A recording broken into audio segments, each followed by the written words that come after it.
Hello students, good morning. I hope कि आप सब अच्छे होंगे। आज हम लोग अपना नेक्स्ट टॉपिक कर रहे हैं profit volume ratio, PV ratio भी बोलते हैं इसको। देखिए इसके अंदर पता है क्या होता है। बेसिकली हमारा एग्जाम में ना शॉर्ट नोट में भी आ जाता है, तो इसलिए हमें ये पढ़ना बहुत ज़रूरी है कि हमारा प्रॉफिट वॉल्यूम रेशियो क्या होता है। ठीक है, तो हम स्टार्ट कर रहे हैं। ये कहते हैं profit volume ratio is also called the contribution ratio और मार्जिनल रेशियो। ये कहता है क्या कि जो प्रॉफिट वॉल्यूम रेशियो है ना, इसको हम कंट्रीब्यूशन रेशियो और मार्जिनल रेशियो भी बोलते हैं। Is defined as the relationship between contribution and sale. ये किसके बीच संबंध को दर्शाता है? कंट्रीब्यूशन के और सेल्स के, इन दोनों के बीच में जो भी संबंध होता है कौन दर्शाएगा उसको? PV ratio. आई कहता है in other words profit volume ratio is a ratio of contribution of sale and it can be expressed. ये क्या कहता है? ये कहते हैं दूसरे शब्दों में आप कह सकते हो कि जो प्रॉफिट वॉल्यूम रेशियो है ना स्टूडेंट्स, वो हमारा क्या है? वो एक ऐसी रेशियो है जो सेल्स का कंट्रीब्यूशन दर्शाता है कि सेल हमारे प्रॉफिट में क्या बेनिफिट ला रही है, क्या हमें उससे फ़ायदा हो रहा है, वो चीज़। ओके, देखिए जैसे कर लेते हैं इस ये ना कुछ एग्जाम्पल्स के थ्रू नीचे दर्शाया गया फॉर्मूलेज है जिसके द्वारा हम पीवी रेशियो फाइंड आउट कर सकते हैं। देखिए फर्स्टली क्या कहता है? PV ratio is equal to contribution per unit divided by sales per unit. ये कहता है कि कंट्रीब्यूशन कितना है पर यूनिट पे और उसकी सेल कितनी है पर यूनिट पे, वो चीज़ क्या उससे क्या फाइंड आउट हो सकता है? पीवी रेशियो फाइंड आउट हो सकता है। नेक्स्ट फॉर्मूला क्या है? ये तो तब की बात है जब कंट्रीब्यूशन पर यूनिट दिया हो, सेल्स पर यूनिट दिया हो। बट अगर आपको कंट्रीब्यूशन और सेल दिया हो, पर यूनिट नहीं बता रहा है, आपको सिर्फ क्या बता रहा है कि कंट्रीब्यूशन और सेल कितनी है, तो क्या करेगा? तो हम फॉर्मूला क्या लगाएंगे?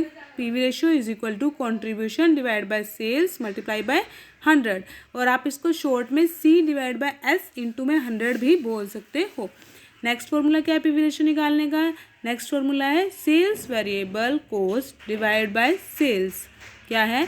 सेल्स माइनस वेरिएबल कॉस्ट, यानी कि सेल है जो हमारी, और उसके अंदर वेरिएबल कॉस्ट। वेरिएबल कॉस्ट क्या होती है? ऐसी कॉस्ट जो कॉन्टिन्यूसली चेंज होती रहती है।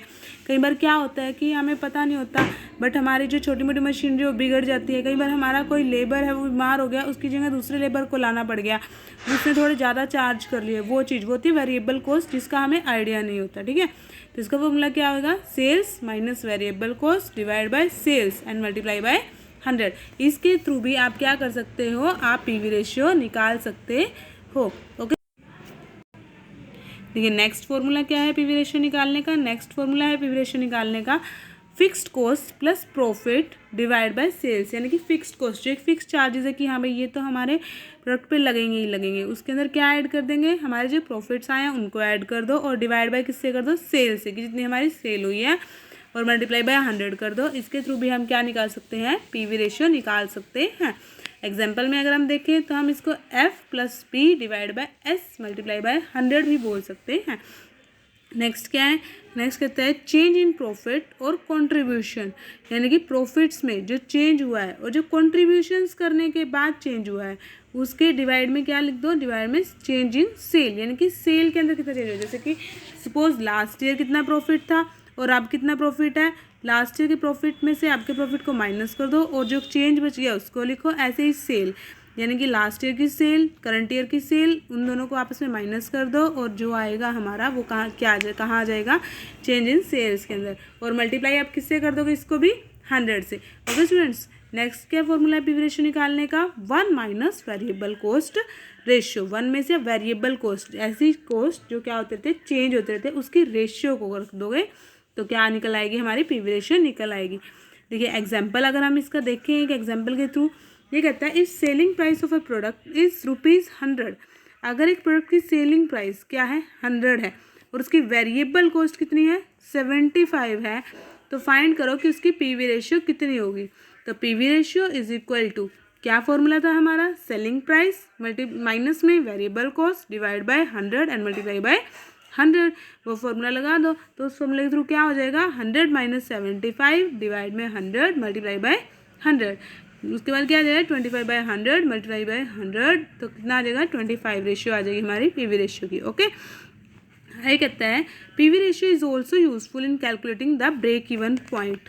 पीवी रेशियो जो है ब्रेक इवन पॉइंट को भी कैलकुलेट करने में क्या करती है? हमारी सहायता करती है। And the sales volume required to each desire profit. Variable cost और सेल्स वॉल्यूम किस किस के लिए जरूरी है? वेरिएबल कॉस्ट के लिए, मार्जिन ऑफ सेफ्टी, या फिर न्यू प्रोडक्ट की पीवी रेशियो निकालने के लिए, और ऐसी बहुत सारी चीज़ों के लिए हमें ज़रूरत है। अब देखिए इसके अंदर एक पॉइंट है ब्रेक इवन पॉइंट। कई बार ब्रेक इवन पॉइंट भी शॉर्ट नोट में आता है, तो मैं इसका वीडियो आपको अलग से बना के दूंगी, बट फिर भी शॉर्ट में एक बता देती हूँ। देखिए ब्रेक इवन पॉइंट क्या होता है? जहाँ पे ना तो आप लॉस बियर कर रहे और ना ही आपका प्रॉफिट हो रहा, यानी कि जितनी आपकी कॉस्ट चार्ज हो रही है उतना ही आपका क्या हो रहा है सॉरी, आप एक प्रोडक्ट को सेल करने के बाद आपके पास आ रहा है। सपोज आपका एक प्रोडक्ट है, उसको आपको बनाने की कॉस्ट क्या आई? 100 रुपीज़ आई, और 100 रुपीज़ में ही आप उसको सेल कर रहे हो, तो वो है आपका ब्रेक इवन पॉइंट, यानी कि नो प्रॉफिट नो लॉस, उसको हम बोलते हैं break even point. Okay students, देखिए स्टूडेंट्स मैं आपको इतना कंटेंट दे रही हूँ, आपके लिए इतनी मेहनत कर रही हूँ, तो आप भी मेरे चैनल को सब्सक्राइब करें, लाइक करें। ओके, आगे कहता है यूजेस ऑफ पीवी रेशियो। अभी तो हमने पीवी रेशियो निकालना सीखा था। अब देखिए पीवी रेशियो का यूज़ कहाँ कहाँ हो सकता है दूसरी चीज़ों को निकालने के लिए। देखिए BEP लिखा है। अब BEP किसकी शॉर्ट फॉर्म है? ब्रेक इवन पॉइंट की। ओके, तो ये कहता है, और ब्रेक इवन पॉइंट हमेशा किस में होता है? रुपीज़ में होता है। ये भी आप लोग ध्यान रखेंगे। Is equal to fixed FC का मतलब क्या होता है? ये तो आपको पता होगा, आप कॉमर्स के स्टूडेंट हो। Fixed cost divide by PV ratio. Okay, ये होता है ब्रेक इवन पॉइंट निकालने का फॉर्मूला। देखिए पीवी रेशियो आया ना, इसकी जरूरत है यहाँ पर। आगे कहता है fixed cost is equal to, fixed cost निकालने की भी जरूरत है। फिक्स्ड कॉस्ट की क्या फॉर्मूला लगेगा? Sales multiply by PV ratio minus में प्रॉफिट, यानी कि जो सेल हुई है और उसकी मल्टीप्लाई करो किससे करनी है? पीवी रेशियो से, और माइनस क्या कर दो? प्रॉफिट, जो आपने प्रॉफिट अर्न किया है, तो हमारा क्या निकलाएगा? Fixed cost निकलाएगी। है कहता है वेरिएबल कॉस्ट कैसे निकालें? वेरिएबल कॉस्ट हम निकालेंगे सेल्स मल्टीप्लाई बाय, ब्रैकेट में रखेंगे 1 माइनस पीवी रेशियो। 1 से माइनस कर दो जो पीवी रेशियो है आपकी, और उसकी जो आंसर है उसको सेल्स से मल्टीप्लाई कर दो। नेक्स्ट क्या कहता है? सेल्स निकालने भी हेल्पफुल है। कैसे? और ये कहता है फिक्स्ड कॉस्ट प्लस में डीपी क्या होता है? Direct profit divide by PV ratio. आगे कहता है प्रॉफिट का फॉर्मूला क्या होगा? Sales multiply by PV ratio minus में फिक्स्ड कॉस्ट। पीवी रेशियो में से फिक्स्ड कॉस्ट को माइनस कर दो और सेल्स के साथ उसकी मल्टीप्लाई कर दो, आंसर आ जाएगा, यानी कि प्रॉफिट हमारा निकलाएगा। आगे द कॉन्ट्रीब्यूशन क्या होता है? Sales multiply by PV ratio. Sale की मल्टीप्लाई किससे कर दोगे? पीवी रेशियो से। ओके, वो तो क्या निकलाएगा? कॉन्ट्रीब्यूशन की हमारा कितना कॉन्ट्रीब्यूशन है। आगे कहते हैं मार्जिन ऑफ सेफ्टी, इसको आप M/S से भी डिनोट कर सकते हो, मार्जिन ऑफ सेफ्टी। ये कहते हैं profit divide by PV ratio into में 100। प्रॉफिट की डिवाइड किससे कर दोगे? पीवी रेशियो से, और मल्टीप्लाई किससे कर दोगे? 100 से। तो हमारा मार्जिन ऑफ सेफ्टी निकलाएगा कि हमें सेफ्टी कितनी प्रोवाइड हो रही है किसी भी कंपनी की ओर से। ओके स्टूडेंट्स, देखिए लास्ट कुछ फॉर्मूले हैं इसके पीवी रेशियो निकालने। क्या है? 1 minus variable cost ratio. Okay, अब प्रॉफिट निकालने हैं क्या है जिससे आपकी पीवी रेशियो काम आएगी? MS क्या पढ़ा था अभी हमने? मार्जिन ऑफ सेफ्टी, सुरक्षा का मार्जिन, इनटू में पीवी रेशियो। तो क्या निकलेगा? प्रॉफिट निकलाएगा।